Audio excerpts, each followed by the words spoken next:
सुन रे पवन पुरवैया जान हमरा लेतै कहिया अखिया करैया इंतजार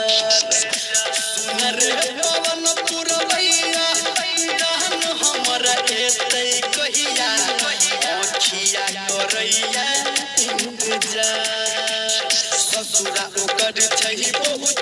दूर रे हमारा लेका नहीं रहे रही जरूर रे आजो जोर हमारा कोने